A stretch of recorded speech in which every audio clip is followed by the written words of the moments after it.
4 गोरी भाभी की एक काली नंद। माँ मेरी रोटी में घी लगा दो ना। तो क्या करेगी घी खाकर? तेरे लिए नहीं है घी, सिर्फ तेरे भाई की रोटी में ही लगेगी। हाँ माँ सही कहा, इसकी रोटी में घी लगाने की जरूरत नहीं, वैसे ही इतनी काली है और घी खा खा के और मोटी हो जाएगी। काले रंग होने के चक्कर में वैसे भी लड़के वाले इतना दहेज मांगते हैं और अगर मोटी हो गई तब तो पता नहीं कितना मांगेंगे। वैष्णवी का काला रंग होने के कारण उसकी माँ और उसके चारों भाई उसके साथ बहुत भेदभाव करते थे। ऐसे ही कुछ दिन गुजरते हैं और पुष्पा के चारों बेटों को देखने के लिए लड़की वाले आते हैं।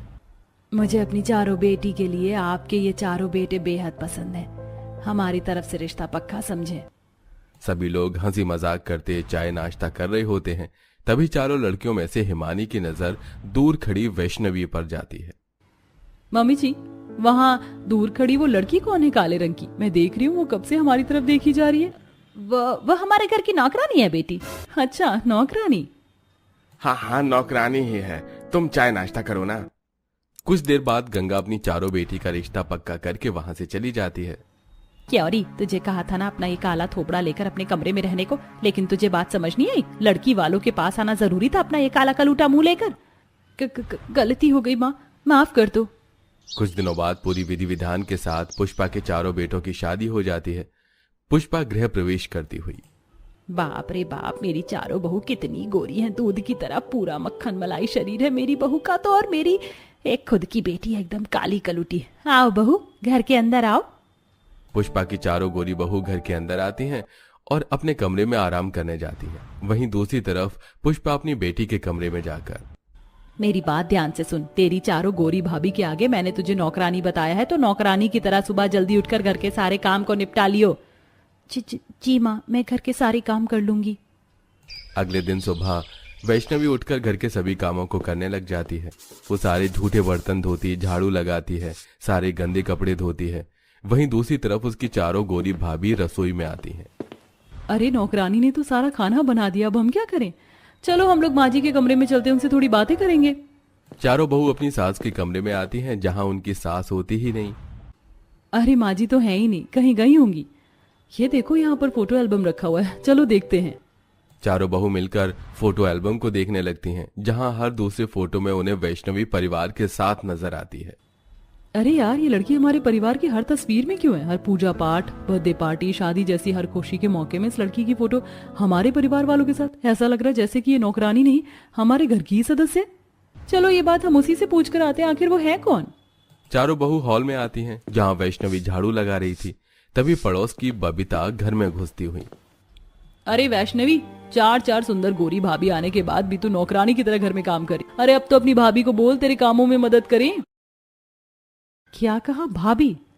पर हमारी तो कोई नंद है ही नहीं। ये सब कुछ सुनकर वैष्णवी झाड़ू पटक कर वहां से रोती हुई अपने कमरे में चली जाती है। मुझे नहीं पता क्या हुआ ये सब, पर मैंने जो भी कहा वो सच कहा है। वो तुम्हारी नंद है, मैं जा रही हूँ, अपने रिश्ते को संभालो। वैष्णवी के चारों भाभी कमरे के अंदर आती हैं। आखिर क्यों तुमने अपना परिचय हमसे नहीं करवाया? क्या हमसे कोई गलती हुई जो हमारी इतनी सुंदर और प्यारी नंद ने हमसे बात करना तक जरूरी नहीं समझा और इतने दिनों से गैरों की तरह हमारे साथ रह रही थी? नहीं भाभी, ऐसा मत बोलिए, ऐसा नहीं है। मेरी तो चारों गोरी भाभी बहुत सुंदर है और मुझे बहुत पसंद है। तो सच क्या है? वैष्णवी अपनी माँ भाई की सारी बातें अपनी चारों भाभी से कहती है। मुझे विश्वास नहीं हो रहा, हमारे पति की सोच ऐसी है और हमारी माँ, उन्होंने तुम्हारे काले रंग की वजह से तुम्हें इस घर की नौकरानी बनाकर रखा है और हमें भी नौकरानी ही बताया। बातचीत इतनी बढ़ जाती है कि धीरे धीरे घर का हर सदस्य वहां एकत्रित हो जाता है। आखिर क्यों माँ जी, आपने ऐसा क्यों किया? और तुम चारों भाई अपनी बहन को काली होने की वजह से कोस रहे थे और अपनी माँ को रोकने की बजाय उनका साथ दे रहे थे। तो और क्या करते, इतनी काली है, ऊपर से न तो इसका कोई रिश्ता हो रहा है और काले रंग की वजह से तुम्हें पता है लोग लाखों की मांग करते हैं दहेज की। बोझ हो गया है हमारे लिए इसका ये काला रंग। चुप करिए आप लोग, खबरदार अब एक लफ्ज भी अपने मुंह से निकाला हमारी नंद के लिए। हमारी नंद कैसी भी हो हमारे लिए बेहद प्यारी है। उस दिन के बाद से वैष्णवी के चारों गोरी भाभी उसे बेहद प्यार से रखने लगती हैं। एक दिन चारों भाभी मिलकर खाना बनाकर वैष्णवी के कमरे में लेकर आती हैं। वैष्णवी आओ खाना खा लो। मेरा खाना कमरे तक लाने की क्या जरूरत थी, मैं खुद आकर खा लेती रसोई में खाना भाभी। वो बात अलग थी वैष्णवी, जब तुम अकेले कोने में बैठकर खाना खाती थी, पर अब हम अपनी प्यारी ननद को खाना अपने हाथ से खिलाएंगे। अब चारों गोरी भाभी मिलकर अपनी काली नंद को अपने हाथ से खाना खिलाती हैं। पानी पिलाती हैं। वैष्णवी अब अपनी चारों गोरी भाभियों के साथ खुश रहने लगी थी। इसी तरह एक दिन सुबह, वैष्णवी तैयार हो जाओ, आज हम पांचों शॉपिंग मॉल जा रहे हैं घूमने के लिए। इस काली कलूटी के साथ जाओगी शॉपिंग मॉल? बेइज्जती हो जाएगी तुम लोगों की। माँ जी, इसकी चिंता आपको करने की कोई जरूरत नहीं। हमारी ननद बेहद खूबसूरत और प्यारी है, हम उसके साथ ही शॉपिंग मॉल जाएंगे। अब तैयार होकर वैष्णवी अपनी चारों गोरी भाभी के साथ शॉपिंग मॉल जाती है, जहां पर वैष्णवी तरह तरह के कपड़ों को ट्राई करती है। वैष्णवी, ये ड्रेस तुम पर बहुत अच्छी लग रही है, बहुत प्यारी लग रही हो तुम। शुक्रिया भाभी, आज से पहले कभी मेरी किसी ने इतनी तारीफ नहीं की। आप चारों बहुत अच्छी हो। शॉपिंग मॉल से बाहर आने के बाद सामने एक ठेले पर भेलपुरी बिक रहा होता है। वैष्णवी, तुम्हें भेलपुरी खाना पसंद है? मुझे तो बहुत पसंद है, तुम कहो तो खाने चले। अरे भाभी, इसमें पूछने वाली क्या बात है, मुझे भी बहुत पसंद है। चलिए ना, खाते हैं मसालेदार चटपटी भेलपुरी। अब अपनी चारों भाभी के साथ खुशी खुशी वैष्णवी भेलपुरी खा रही होती है। तभी वहां से गुजरता एक लड़का। अरे ओ काली कलोटी बैंगन लोटी, लगता है धूप की सारी किरणें तेरे मुंह पर ही पड़ गई हैं। बाप रे, कितनी काली है, कभी फेयर एंड लवली भी लगा लिया कर। अरे ओ, तूने अपनी शक्ल देखी है? चूसे हुए आम जैसी शक्ल तेरी है, सड़े हुए केले के छिलके जैसा तेरा शरीर है। ये चप्पल देख रहा है? इतना मारूंगी ना, कल ठिकाने आ जाएगी तेरी। अरे रहने दीजिए मैडम, इन आवारा लड़कों से मुंह मत लगिए, इनका तो रोज का काम है लड़कियों को छेड़ना। चारों गोरी भाभी अपनी काली नंद को प्रोटेक्ट करती हैं और वहां से घर आ जाती हैं। ऐसे ही कुछ दिन गुजरते हैं और एक दिन लक्ष्मी कहती है, शीतल, डॉली, हिमानी, मैं क्या सोच रही थी कि अब हमें हमारी प्यारी नंद के हाथ पीले कर देने चाहिए।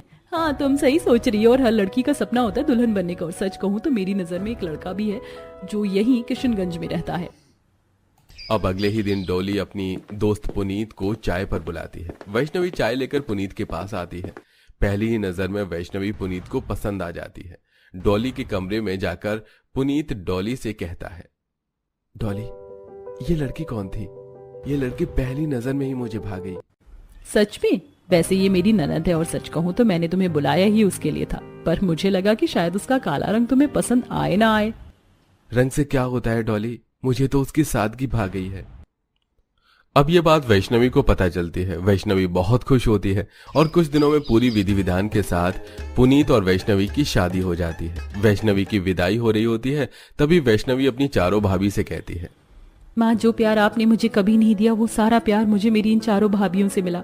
मेरी चारों भाभियों के आने के बाद मेरा एक एक सपना पूरा हुआ है और आज मेरी शादी भी हो गई। शुक्रिया भाभी, हर कदम पर मेरा साथ देने के लिए। बेटी, जाते जाते अपनी माँ को माफ करती जा। मैं जानती हूँ मैंने तेरे साथ बहुत बुरा किया। कोई बात नहीं माँ, आप बड़ी हैं, आप माफी मत मांगिए। अच्छा बस, अब आप सभी अपने गिले शिकवे खत्म कीजिए और मेरी प्यारी नंद को खुशी खुशी उसके ससुराल विदा कीजिए। पुनीत, मेरी प्यारी नंद का हमेशा ख्याल रखना। जी बिल्कुल, मैं हमेशा ख्याल रखूंगा। अब काली नंद अपने ससुराल में हंसी खुशी रहती है और अपनी भाभियों से भी मिलने